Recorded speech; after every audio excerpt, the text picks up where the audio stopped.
आंखों से आते ना दीप द्वारा दूल्हा लंगड़ा फिर तुम्हारा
सतगुरु की प्यारी सारी नवारी सारी सात संगत,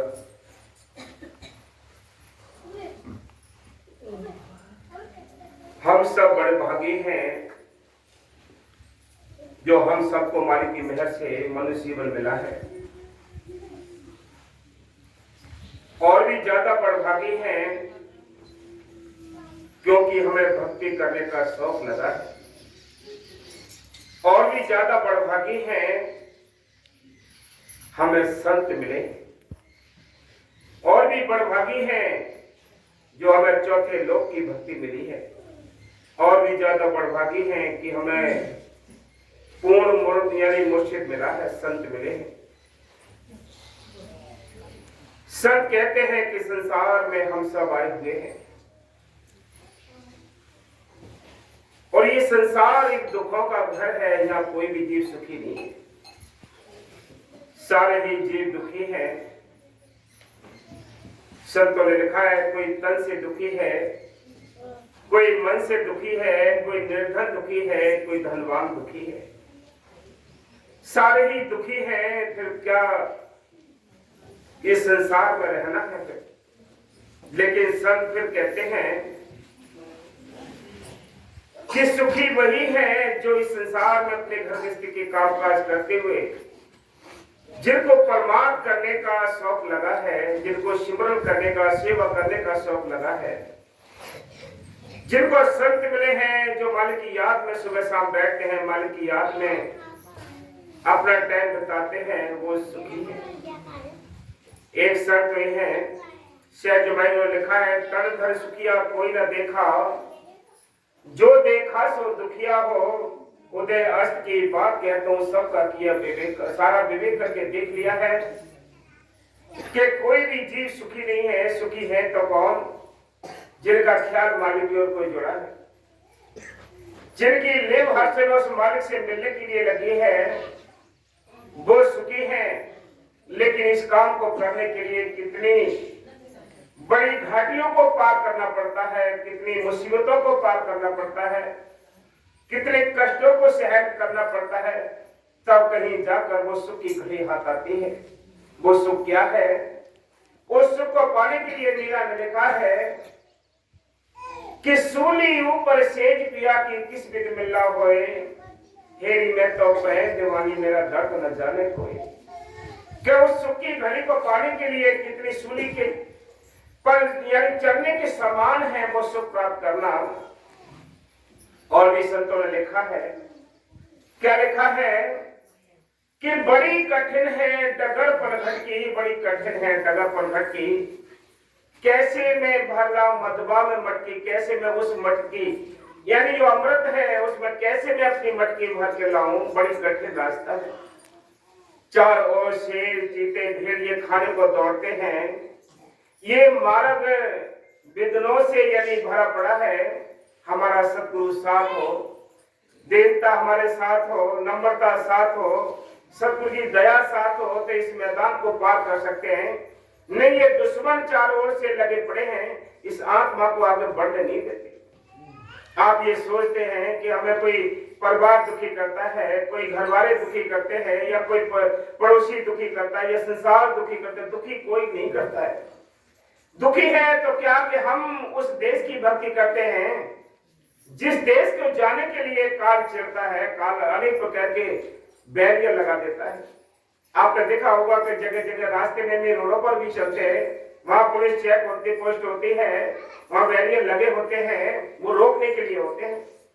इसलिए संत कहते हैं ऐसे ही जब हमें नाम मिला है, नाम का अभ्यास हम करते हैं, सेवा करते हैं, तो ये दुश्मन चारों ओर से घेरने के लिए खड़े हो जाते हैं। जगह जगह बैरियर लगे हुए हैं रोकने के लिए। इसलिए संतों ने लिखा है कि आत्मा को जब होश आता है, आत्मा जब अपने घर जाने के लिए सोचती है और अपने घर को पहचानती है, अपने मालिक को पहचानती है, तब इसको बड़ी कठिनाई भरे रास्ते को तय करना पड़ता है। हमें पता नहीं, जिसको समझ आ गई, जिसने समझ लिया, जिसने संत मत को समझ लिया, उसको कोई टेंशन नहीं है। बाकी सारी दुनिया इस टेंशन के घर में मर जाएंगे लेकिन बाहर निकल नहीं सकते। इसलिए संत कहते हैं, ये समझने की बात है कि हमें पहले संत मत को समझना है कि ये काल और दयाल के इस देश में हम फंसे पड़े हैं। कभी दयाल की दया होती है हमारे ऊपर, तो कभी काल का कहर होता है हमारे ऊपर। काल अपना कहर बरसाता है, दुनिया की टेंशन पैदा करता है ताकि ये भजन ना कर सके, सेवा ना कर सके। ऐसे में सेवा करना बहादुरों का काम है। ऐसे में इस मार्ग पर चलना बहादुरों का काम है। आसान होता तो सारी दुनिया ही भजन कर लेती। भजन करना कड़ा है काम, कठिन काम है, लेकिन बहादुरों के लिए ये कोई भी कठिन नहीं है। जिन्होंने संत मत को समझ लिया, जिन्होंने इस संत मत को धारण कर लिया, जिन्होंने अपने आप को मालिक के हवाले कर दिया, वो निर्भय हो जाते हैं। मेरी कविता में लिखा है कि छोड़ो तन अपने की आशा, निर्भय हो गुण गाई, कि निर्भय होकर गुण गाओ, कोई परवाह ना करो, आगे बढ़ते रहो।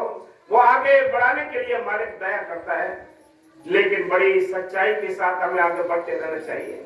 इसलिए आत्मा को जब बोध होता है तो वो अपने हाल का वर्णन करते हो, अपने प्रीतम से कहती है, ए प्रीतम, मेरे अंदर तो बहुत रोग हैं, तो कब मेरी दया यानी दवा करोगे, कब दया करोगे, कब मुझे दवा देकर मेरे जो दुखों का निवारण करोगे। ए मालिक, मुझे आंखों से दिखाई नहीं देता, तुम कहाँ हो? ए मालिक, तेरे दरबार में मैं आ नहीं सकते क्योंकि मेरे ये पैर लंगड़े हैं, ये पैर वहां जा नहीं सकते। तेरे कैसे दीदार करूं, आंखों से कुछ दिखाई नहीं देता। मैं तो आंखें बंद करते हो तो अंदर भी अंधेरा है, बाहर भी अंधेरा है, चारों ओरों से मैं अंधेरे में घिरी हुई हूं। ए मालिक, उजाला तो कर दे ताकि तेरे दीदार हो सके। चारों ओर से ये विघ्नों में घिरी हुई आत्मा कैसे अपना काम करे, कैसे भजन करे, कैसे सेवा करे। इसलिए हमें होश आ जाना चाहिए कि काल के इस जंजाल में से निकल के हमें भजन करना बड़े शूरवीरों का काम है।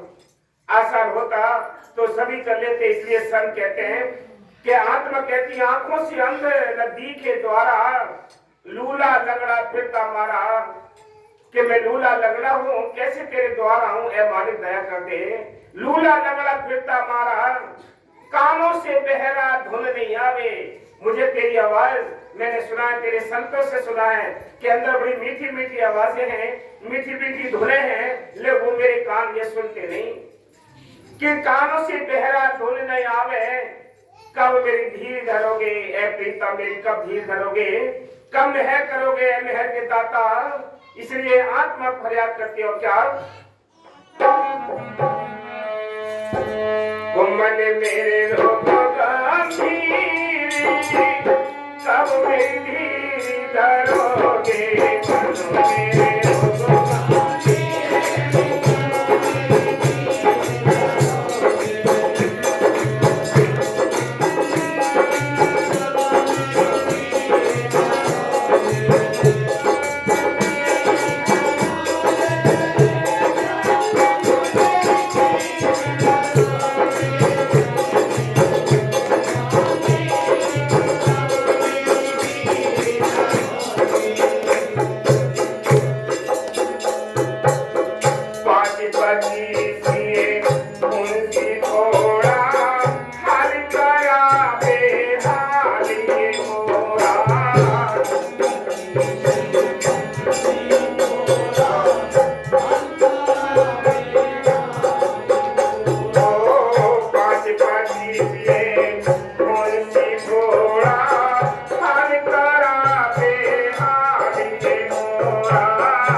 मेरे इस स्थूल शरीर पर एक जरा सा भी यदि थोड़ा फुंसी या कहीं चोट हो जाती है, कितनी तकलीफ होती है, कितना दुख होता है।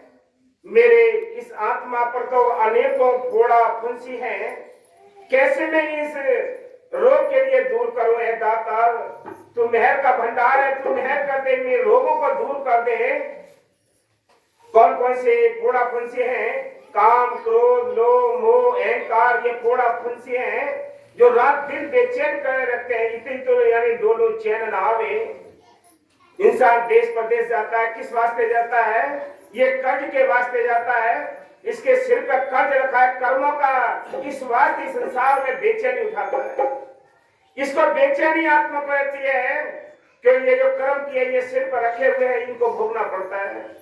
इसलिए संत कहते हैं आत्मा अपने प्रीतम से फरियाद करती है, अपने सद्गुरु से फरियाद करती है, प्रीतम एक फोड़ा कितना दुख करता है, मेरे तो अनेकों फोड़े हैं, अनेकों दुश्मन मेरे चारों ओर लगे पड़े हैं, मैं कैसे तेरे दर्शन करूं, कैसे तेरे द्वार आऊं?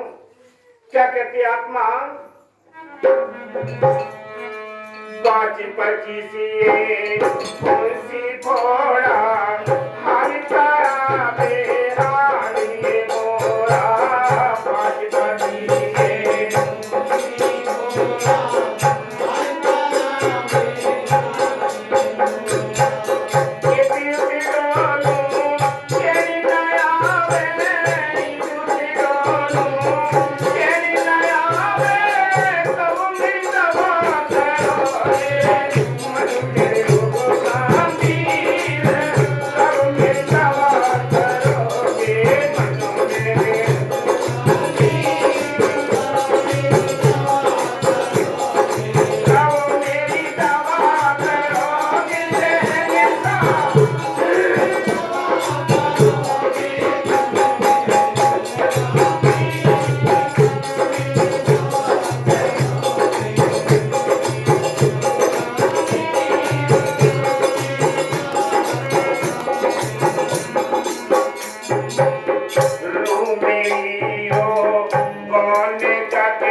सतगुरु की मेहर से, सतगुरु की प्यारी साथ संगत, संतों के जो वचन होते हैं, ग्रंथों के अंदर भी जो वचन लिखे होते हैं, बड़े ध्यान और बड़े शांति पूर्वक एक एक वचन भी अगर हमारे अंदर बैठ जाए। बाबा बकीर साहब जी कहते हैं कि संतों के वचन करोड़ करोड़ रुपए के होते हैं, कोई मौलवी नहीं होता। एक वचन भी हमारे अंदर बैठ जाए तो जीवन को पलट सकता है।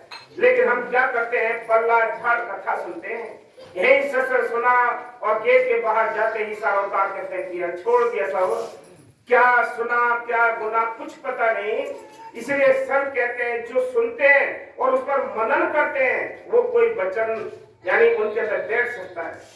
जो सुनते नहीं तो मनन क्या करेंगे? इसलिए संत कहते हैं कि आत्मा कहती है मेरी रूह है जो चारों ओर से दुश्मनों से घिरी हुई है, ये जकड़ी हुई है ऐसे जैसे कोई यानी एक फसल होती है वो घास फूस से यानी बहुत जकड़ जाती है। इसी प्रकार ये आत्मा चारों ओरों से रोगों से घिरी हुई है, जकड़ी हुई है। लेकिन संत इसको नाम की बूटी देते हैं। संत जब नाम की बूटी देते हैं किस वास्ते देते हैं कि तुम सिमरन करो, सेवा करो, दर्शन करो, सत्संग करो।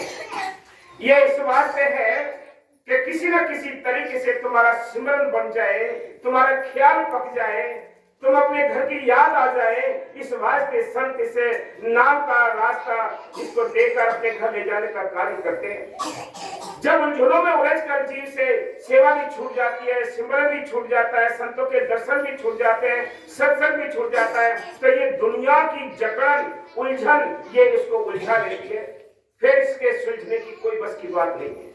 इसलिए संत कहते हैं कि आत्मा कहती है कि मैं तो ऐसी जकड़ी हुई हूं, बहुत बुरी तरह मैं अपने आप से यानी सुलझ नहीं सकती, चारों ओर से दुश्मनों से घिर चुकी हूं, लेकिन मालिक तू दया करते, मालिक ने तो दया कर दी। संत कहते हैं कि तू नाम की बूटी पी, अरे तेरी काया रहे और मस्त नाम की पी रहे बूटी, के नाम की बूटी पी तब आत्म बल बढ़ेगा, तब ये दुनिया के रोग खत्म होंगे। लेकिन ये मन इसको आत्मा की बूटी को पीने नहीं देता, इसलिए रोग कैसे खत्म होंगे। आत्मा कहती है प्रीतम तुमने जो दया की है मेरे लिए, सेवा सिमरन दर्शन सत्संग का टाइम दिया, लेकिन ये मुझसे दुश्मन करने नहीं देते, ये काल बेरी मुझसे ये करने नहीं देता, फिर मेरे रोग कैसे दूर होंगे, मेरे जो रोग हैं पुराने रोग हैं ये कैसे दूर होंगे। तो दया तो करो। जब हम यानी डॉक्टर के पास आए, डॉक्टर दवाई देता है, परहेज बताता है, टाइम बताता है, उस आधार पर अगर हम दवाई ना खाएं, परहेज ना रखें तो रोग कैसे ठीक होंगे। फिर यानी डॉक्टर गलत नहीं है, गलत तो हमारे अपने नियम है, गलत हमारी दवाई खाने का टाइम है। इसलिए संत कहते हैं कि जब नाम की बूटी इसको दी है तो नाम तो जपना ही पड़ेगा, तब कहीं जाकर ये रोग खत्म होंगे, नहीं तो खत्म नहीं हो सकते। इसलिए संतों ने लिखा है कि बार बार समझाने कि जिस तरीके से हो तुम मालिक की चर्चा में रहो। बाबा मस्ताना जी कहते थे कि 1 और 1 2 11 हो जाते हैं। इसी प्रकार आप यानी मालिक की चर्चा करोगे, बहुत बड़ी ताकत पैदा होती है। एक दूसरे प्रेम से चर्चा करो, एक दूसरे प्रेम के पास जाओ, कोई पोथी पढ़ो, कोई शब्द गुनगुनाओ, सिमरन में बैठ जाओ, से यानी शब्द गाने लगो। किसी न किसी तरीके से तुम्हारे ख्याल मालिक को जुड़े रहने चाहिए, तब ख्याल पकेंगे, तब अंदर जाने का रास्ता बनेगा। इसलिए संत कहते हैं, आत्मा कहती है कि मेरे दुख फिर कैसे हरे जाएंगे। ये मन मुझसे न सेवा करने देता है, न सिमरन करने देता है, न किसी प्रकार शास्त्र में जाने देता है, मैं कैसे ही अपने रोग दूर करूं। ए दाता तूने तो दया करती, नाम बकस दिया, सत्संग के लिए हुक्म दे दिया, सेवा के लिए हुक्म दे दिया, सिमरन के लिए हुक्म दे दिया, दर्शन के लिए हुक्म दे दिया। ये मन ये काम करने देता, मन तो अपने कामों में उलझाए रखता है। और तो इसके काम की बाल बच्चे मोह के जमिया लोग की दुश्मनी देश क्रोध के मान बड़ाई अहंकार के अपना काम कौन सा किया है। सारे काम तो हमने इन पराए दुश्मन के किए हैं, काल पीछे पड़ा हुआ है, वो हमें परमात्मा करने नहीं देता। ए प्रीतम तुम दया तो करो, कैसे मेरे ये रोग दूर होंगे। हाँ जी, मन मेरे रोग गंभीर तब मेरी दवा करोगे, मन मेरे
माँ कहती है बेटा मैं जैसी भी हूँ तेरे हवाले हूँ, मेरे रोग ये रोग लगे पड़े हैं, ऐ मालिक दया कर दे, जैसा हूँ मैं तेरे हवाले, रोम रोम मेरे रोग पुराने पुराने रोग भरे पड़े हैं। कोई कहता है भाई हम समझदारी से सेवा नहीं करते या सिमरन नहीं करते, आपको पता नहीं है कि आपको धक्का दे रहा है तो काल दे रहा है, आपको परमात्मा से दूर कर रहा है तो काल कर रहा है, आपको होश ही नहीं है। जब बहुत दूर जाके जंगल में छोड़ेगा तब तुम्हें होश आएगा करे हम कहाँ आ चुके हैं। इसलिए संत कहते हैं काल तो हाथ पकड़े हमें यानी विश्वविकार के जंगल में लिए घूम रहा है, किसी को टाइम नहीं देता, परमात्मा करने का तो होश ही नहीं है किसी को। एक प्रोग्राम छोड़ दीजिए आप, अगला प्रोग्राम अपने आप छूट जाएगा, आप चाहते हुए नहीं आ सकते। यही से मतलब नहीं है संतों के पास आप कहीं जाओ, बड़े आश्रम जाओ, आप एक जो ज्यादा जाएंगे उतनी ज्यादा रंग चढ़ेगा, उतनी ज्यादा लगन लगेगी। आप दूर हट जाइए, दुनिया का रंग चढ़ना शुरू हो जाएगा, दुनिया का रंग हमें अपने रंग में रंगा देता है, फिर हमें होश ही नहीं आता। फिर ये नहीं पता पड़ता कि कब सत्संग होता है, कब सिमरन होता है, कब सेवा होती है। फिर और लोग कहते हैं कि चलो सत्संग, अरे आज सत्संग में का, फिर ऐसे झटका लगता है जैसे किसी को नींद से उठाए हो। इसलिए संत कहते हैं होश में आ जाओ, देख लो सब तुम ऐसे करना है कर लो, ये समय मिला है, मनुष्य जीवन बड़ा कीमती टाइम मिला है। संत कहते हैं ये 84 लाख जोनियों में सबसे अव्वल जीवन मिला है तो ये मनुष्य तन मिला है, जिसमें 30 लाख प्रकार के दरख्त, 27 लाख प्रकार के कीड़े मकोड़े हैं, 14 लाख प्रकार के पक्षी, 9 लाख प्रकार के पानी के जीव हैं, 4 लाख में भूत प्रेत देवी देवता मनुष्य जीवन, ये सारी दुनिया में अव्वल जीवन मिला है तो मनुष्य जीवन मिला है। इसमें बैठकर तुम राम नाम का सौदा नहीं कर सके तो आगे गधा घोड़े कीड़े मकोड़े पेड़ पौधे पशु पक्षी बनकर उसको न याद कर सकते हो, न मालिक को देख सकते हो। इसीलिए संत कहते हैं ये समय मिला है तो एक मनुष्य जीवन मिला है, इसमें भी लापरवाही की तो आगे कौन सा चांस मिलेगा तुम जिसमें बैठकर परमात्मा को याद कर सको, उस मालिक को याद कर सकोगे। संत इसलिए कहते हैं काल तुम्हें धोखा दे रहा है, काल तुम्हें यहाँ से यानी समझाए तुम यानी परमात्मा से दूर हो जाओ। वो कब चाहता है कोई परमात्मा करे, वो कब चाहता है कोई सिमरन करे। इसलिए संत कहते बाबा मस्तानी लिखा है सारी जिंदगी भर ये मुकाबला करना ही भजन है, जितना ये संघर्ष है ये संघर्ष तो करना ही पड़ेगा। बिना संघर्ष के किसी को इस मैदान में कुछ हासिल नहीं होना। संघर्ष तो सारी जिंदगी का संघर्ष है। आसान हो तो सारी दुनिया ही भजन कर लेगी, भजन करना है काम आसान होता है तो सारी दुनिया कर लेगी। तीसरे संत कहते हैं फिर उन्होंने सहज मार्ग बताया है कि सिमरन मार्ग सहज का सतगुण दिया बताए, श्वास श्वास सिमरन करो एक दिन गुण मिल जाए। कि सिमरन मार्ग सहज का ना अगरबत्ती ना धूपबत्ती ना लौंग ना जायफल ना कोई किसी प्रकार के आडम्बर खड़े करने हैं, ना कोई पाखंड में फंसना है। क्या करना है चलते फिरते उठते बैठते उसमें याद करना है। आप ये सोचे कि आपके परिवार के अंदर कोई रुकावट करता है तो उसके अंदर काल बैठ के आपको रुकावट कर रहा है, जो परमात्मा से रोकता है, सेवा से रोकता है, सिमरन से रोकता है। तो ये भाप लो, समझ लो, सचेत हो जाओ कि काल तुम्हारे लिए रुकावट कर रहा है। इसलिए संत कहते हैं मन की मेहर से ये समय मिला है बड़ा कीमती समय, ये बड़ा कीमती समय मिला है, कीमती से कीमती समय, इसकी कदर करो। इसलिए हम सबको चाहिए मालिक की मेहर से बड़ा सुंदर मौका है। दुश्मन ने हमारे अंदर रोग बहुत डाल रखे हैं। एक तो स्थूल शरीर के रोग है, देखो बहुत कीमती बात है कि तो स्थूल शरीर के रोग बहुत है। कभी कितने रोग में कि चेकअप करते करते थक जाते हैं, दवाई खाते खाते थक जाते हैं इस स्थूल शरीर के लिए। लेकिन इस शरीर के अंदर बैठी हुई जो आत्मा है उसके अंदर भी रोग अनगिनत हैं। उसके लिए भी तो चेकअप कराना पड़ेगा, उसके लिए भी दवाई खानी पड़ेगी, उसके लिए स्वस्थ रखना पड़ेगा, तब दोनों शरीर हमारे यानी सही होंगे, तब हम स्वस्थ हो सकते हैं। अब आत्मा भी रोगी, ये शरीर भी रोगी, तो आप जाएं तो जाएं कहां। इसलिए संत कहते हैं ये दोनों तरह के रोग काटने के लिए हमें रोगों के निवारण करने के लिए हकीमों की आवश्यकता पड़ती है। अब शरीर के रोग खत्म करने के लिए बाबा वकील साहब जी मिल गए, बाबा मेरे साहब जी मिल गए, इनसे तो आत्मा के रोग खत्म हो जाएंगे। शरीर के रोग दूर करने के लिए बाहर के डॉक्टरों को भी देखना पड़ेगा। दोनों डॉक्टर चाहिए, दोनों हकीम चाहिए, तब कहीं जाकर मन की मेहर से अंदर के और बाहर के रोग खत्म होंगे। याद रखो मन की मेहर से हम कहेंगे तो बुरा लगेगा, हम कहेंगे तो हम दुश्मन पड़ेंगे, लेकिन मन की मेहर से संतों के फैसले, संत आप जीवन आखिरी सांस तक तुमसे सेवा सिमरन कराते रहेंगे। तुम अपने आप को यानी एक धोखे में ले जा रहे हो। समझो ये बच्चों को मारना मन की ओर चलने का ठीक रास्ता है। भजे दंग सतगुरु।